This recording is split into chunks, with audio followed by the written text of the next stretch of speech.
Service long मार्च tyres, इसका IPO आ रहा है और आज हम उस पर डिस्कस करेंगे कि बेसिकली ये कंपनी कैसी है, फ्यूचर ग्रोथ क्या है, मैनेजमेंट कैसी है। इस पे मैं अपना एनालिसिस बताऊंगा। आपकी मर्ज़ी है, आपने शेयर लेना है नहीं लेना। डेफिनेटली मैं आपको सजेस्ट या एडवाइस नहीं करूंगा कि आपने क्या करना है। मैं सिर्फ वो बताऊंगा जो कि प्रोस्पेक्टस में लिखा है और अकॉर्डिंगली आपने फिर अपना डिसीजन खुद से लेना है कि आप इसमें क्या करना चाहते हैं। बेसिकली जो सर्विस लॉन्ग मार्च टायर्स हैं, ये बेसिकली एक जॉइंट वेंचर है बिटवीन चाइनीज़ कंपनी और सर्विस इंडस्ट्रीज़। ठीक है, 2019 में ये जेवी हुआ।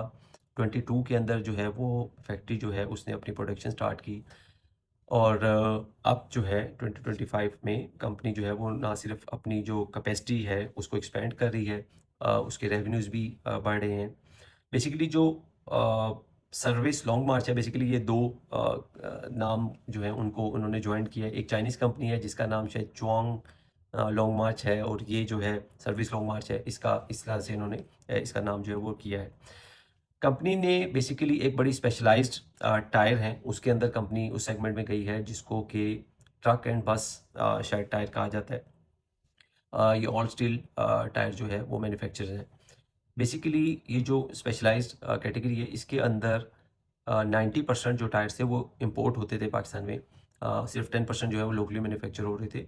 तो कंपनी ने इस अपॉर्चुनिटी को देखा और इस तरह से ये जो मैन्युफैक्चरिंग यूनिट है ये बेसिकली बना है। ये बेसिकली सिंध में एक स्पेशल जोन के अंदर ये बेसिकली फैक्ट्री बनाई गई है और तकरीबन 2032 तक इनके पास कुछ टैक्स बेनिफिट्स भी हैं इस जोन के अंदर।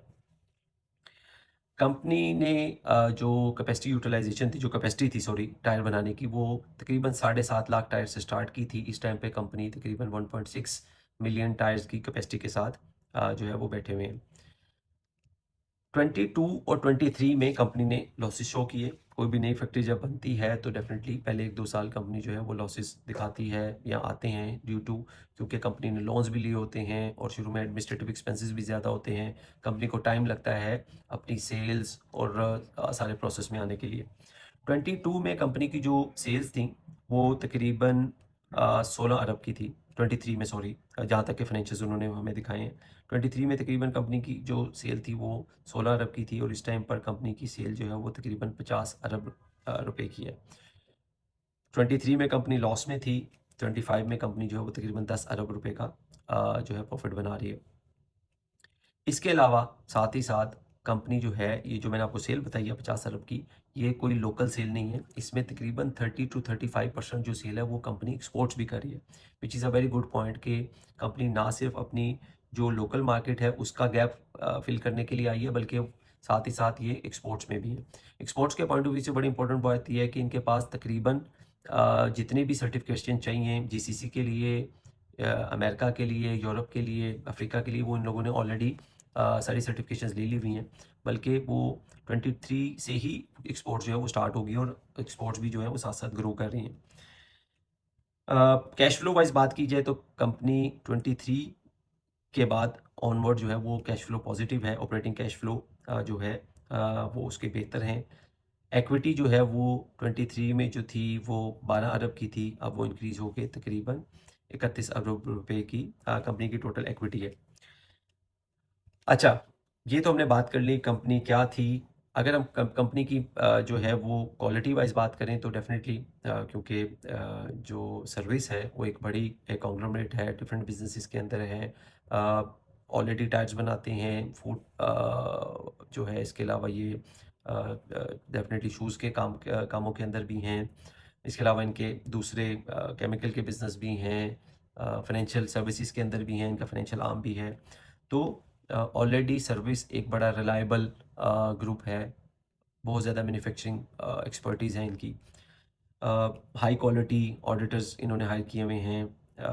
ये मैं कुछ उन चीज़ों की बात बता रहा हूँ। उसके अलावा कंपनी अपने पूरे बिजनेस का सिर्फ और सिर्फ 5% फ्री फ्लोट कर रही है।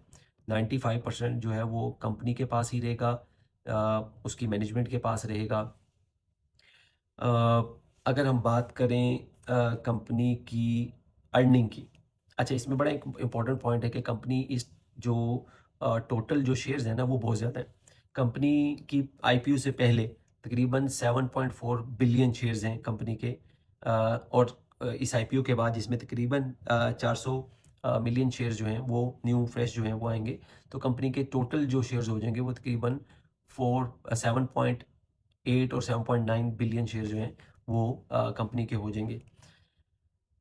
कंपनी की जो इक्विटी है, सॉरी, जो ईपीएस है यानी कि अर्निंग पर शेयर जो है वो तकरीबन 1.4 है फॉर 2025।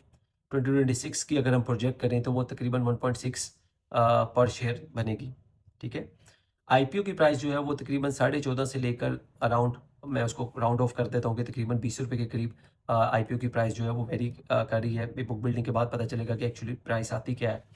तो उस बेस के ऊपर अगर हम प्राइस टू अर्निंग देखें तो प्राइस टू अर्निंग जो है वो तकरीबन 8.5x से लेकर तकरीबन 14x तक जो है वो करेगी। अगर तो शेयर जो है वो अपर साइड पे बंद होता है आईपीओ के अंदर, तो तकरीबन कंपनी जो है वो 14 के प्राइस टू अर्निंग पे जो है वो मार्केट में आएगी, विच इज़ एक्सपेंसिव। ये जो अगर हम बात करें रिस्क साइड के ऊपर तो एक एक्सपेंसिव कंपनी है। डिविडेंड यील्ड क्योंकि हिस्टोरिकली देते आ रहे हैं, उस बेस पे अगर मैं देखूं तो वो 2 to 3% डिविडेंड यील्ड के ऊपर इस टाइम पे कंपनी जो है वो मार्केट के अंदर आएगी।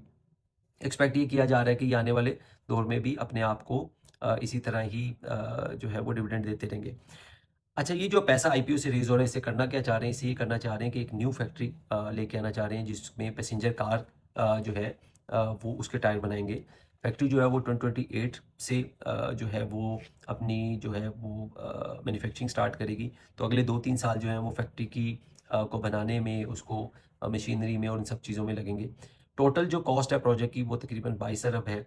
5 से 7 अरब रुपया इनको आईपीओ से मिल जाएगा। तकरीबन 5 अरब जो है वो ये इंटरनली कंपनी खुद से जो जो जनरेट करी कैश वहाँ से आएगा, और तकरीबन 11 अरब जो है वो ये बैंक से लेंगे।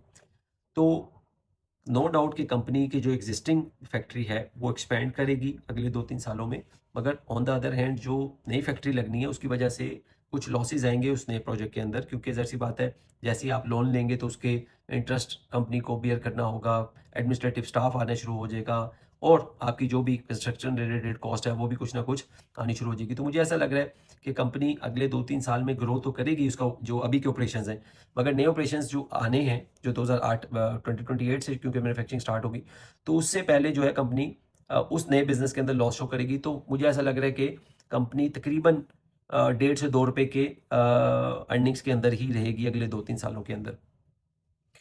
कंपनी, मैं आपको बता रहा हूँ कि एक नहायत ही एक नीश मार्केट के अंदर है। ठीक है जी, ठीक है। कार पैसेंजर के अंदर तो बहुत सारे टायर मैन्युफैक्चर हैं, मगर ये जो आपको मैंने ट्रक एंड बस की जो आपको बताया कि टायर्स जो हैं वो एक बड़ी नीश है, क्योंकि वो सारे के सारे इंपोर्ट हो रहे थे। तो 2025 में कंपनी ने 43% अपनी मार्केट जो है वो ऑलरेडी एक्वायर कर ली, यानी कि अब 43% जो टायर्स सेल हो रहे हैं वो इस कंपनी के हो रहे हैं। और एक्सपेक्ट ये किया जा रहा है कि जिस तरह से ये ग्रो कर रहे हैं ये तकरीबन 60 to 70% जो है इस नीश मार्केट का जो है वो करेंगे। अभी मैंने आपको बताया कि कैपेसिटीज़ तकरीबन 7.5 लाख टायर से बढ़कर ऑलरेडी 1.6 मिलियन हो गई हैं। अगले 3 साल 4 साल में कंपनी एक्सपेक्ट कर रही है कि हम इसको 2.7 मिलियन तक एक्सपेंड करेंगे। इसी तरह जो नई फैक्ट्री आ रही है उसके अंदर ये स्टार्ट ही 2 मिलियन पैसेंजर टायर्स के साथ स्टार्ट कर रहे हैं, और इसको 2030 तक इन्होंने तकरीबन 3 मिलियन टायर्स तक ले जाना है। सो इट मीन्स कि ग्रोथ स्टोरी है। यस, इट्स एक्सपेंसिव कंपनी इस पॉइंट ऑफ व्यू से कि आपको ये पता चलेगा कि जो प्राइस टू अर्निंग है वो तकरीबन मुझे ऐसा लग रहा है कि ये 10 से ऊपर ही आपको तकरीबन कॉस्ट करेगा, क्योंकि लोअर कैप्स पे शायद ये ना मिले, ये शायद 19-20 की प्राइस के ऊपर कहीं जाकर ही इसका आईपीओ प्राइस आएगा। तो मुझे ऐसा लग रहा है कि ये एज़ कम्पेयर टू मार्केट ये एक एक्सपेंसिव आईपीओ होगा। डिविडेंड यील्ड वाइज भी काफ़ी लो डिविडेंड यील्ड है, 2 to 3% is very low, but it's a unique company.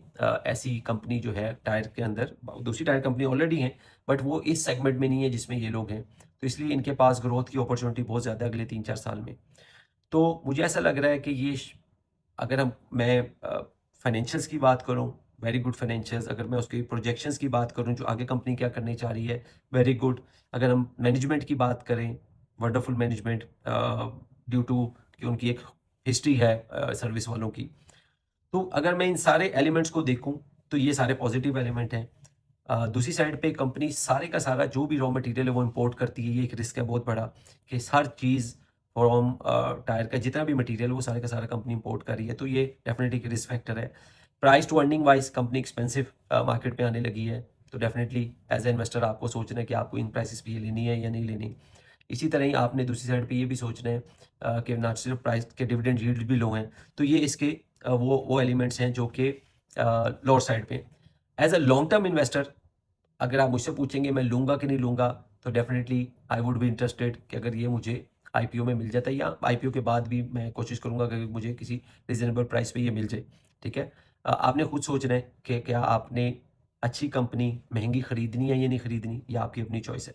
मुझे अगर ये आईपीओ में मिलता है, मुझे नहीं पता आईपीओ की प्राइस क्या होगी, मगर मुझे ऐसा लगता है कि अगर ये 15, 16, 17 के करीब अगर ये ओपन हो जाता है, अब क्योंकि अगले 2-3 साल थोड़े से रफ हैं इस कंपनी के लिए, क्योंकि नया प्रोजेक्ट आएगा तो वहाँ से लॉसेस आएंगे, यहाँ से कंपनी एक्सपेंड कर रही होगी, तो समवेयर जो प्रॉफिटेबिलिटी है यहीं रहेगी। मगर अगले 3-4 साल के बाद company would be in a very good shape, जब एग्जिस्टिंग जो बिजनेस है वो भी एक्सपेंड कर गया होगा, और जो नया बिजनेस चलेगा वहाँ से भी रेवेन्यू और प्रॉफिट आने शुरू हो जाएंगे। तो ओवर द लॉन्ग टर्म मुझे एक अच्छी कंपनी लग रही है, वेरी यूनिक बिजनेस जो कि पाकिस्तान में जिसकी रिक्वायरमेंट थी। बट सिर्फ प्रॉब्लम अब ये है कि क्या आपको इन प्राइसेस पे लेना है, ये आपका अपना डिसीजन है। मैंने आपको बता दिया कि कंपनी की हिस्टोरिकली अभी क्या करती रही है। सिर्फ 4 साल हुए कंपनी को बने, और 4 साल के अंदर उन्होंने ऑलरेडी 43% मार्केट जो है वो ग्रैब कर ली हुई है। इट्स योर चॉइस, इसमें आपका कोई क्वेश्चन सजेशन हो तो मुझे लाजमी दीजिएगा। Thank you very much.